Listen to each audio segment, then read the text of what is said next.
اسلامی تقویم ہجری کا کیلنڈر حضرت عمر نے بنایا رضی اللہ تعالی عنہ نے، اور اسی تقویم کے مطابق وہ سال کی پہلی تاریخ کو اس دار دنیا سے آخرت کی جانب عازم سفر ہوئے۔ گویا جب ہجری سال کا آغاز ہوتا ہے تو سب سے پہلے ہمیں حضرت عمر فاروق کی یاد تڑپاتی ہے، ان کی شہادت کا تذکرہ تازہ ہوتا ہے، اور اطراف و اکناف عالم میں ان کے ذکر کی خوشبو سے، ان کے تذکرے کی مہک سے مشام ہستی منور ہوتے ہیں۔ تو یہ نئے سال کا آغاز ہے، ہم نئے عزم کے ساتھ آگے بڑھیں اور اپنی صبح کا آغاز صلاۃ التہجد سے کریں۔ تہجد کے لمحے اللہ کی رحمتوں کے نزول کے خاص لمحے ہوتے ہیں۔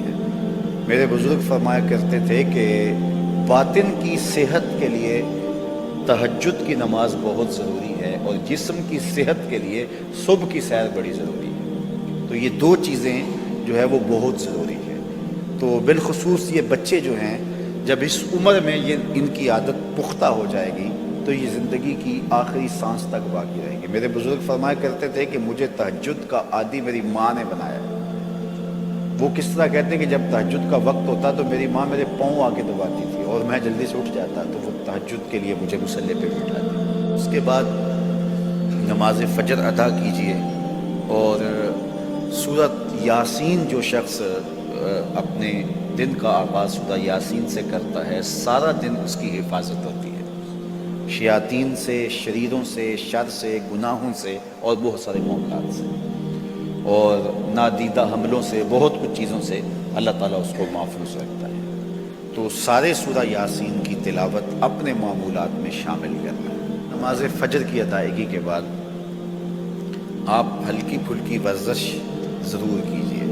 جو قوی مومن ہے، طاقتور مومن ہے، کمزور مومن کی نسبت اللہ کو زیادہ معاف، تو طاقتور مومن، قوی مومن، یہ مطلوب ہے شریعت کا، اور یہ مقصود ہے شریعت کا۔ پھر سونے سے قبل سورۃ الملک ایک مرتبہ ضرور پڑھیے گا۔ جس طرح سورہ یاسین پڑھتے ہیں تو سارا دن آپ کی حفاظت رہتی ہے، اور سورہ ملک اگر پڑھتے ہیں تو ساری رات آپ کی حفاظت رہتی ہے۔ اور سورہ واقعہ ایک مرتبہ یہ زندگی میں معمول بنا لیں، کیونکہ ہمارے جو معاشی مسائل ہیں اس کا بہترین روحانی حل سورہ الواقعہ ہے۔ سورہ الواقعہ کی تلاوت کرنے والا کبھی بھی کنگال نہیں رہتا۔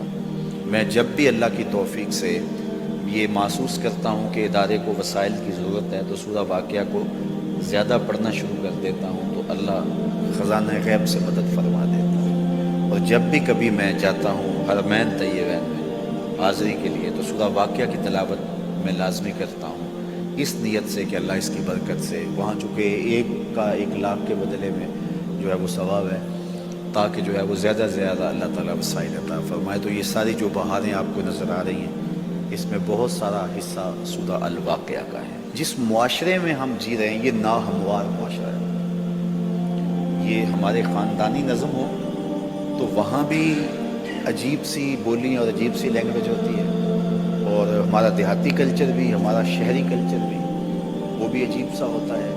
اسی طرح جو ہے وہ یہ ہمارے مدارس کی، مساجد کی دنیا بھی، یہ بھی ایک الگ کائنات ہوتی ہے۔ تو اس میں بھی مخصوص ایک طریقہ کار ہے اپنے مد مخالف کے لیے اور اپنے مد مقابل کے لیے۔ تو اس سے ہٹ کر کے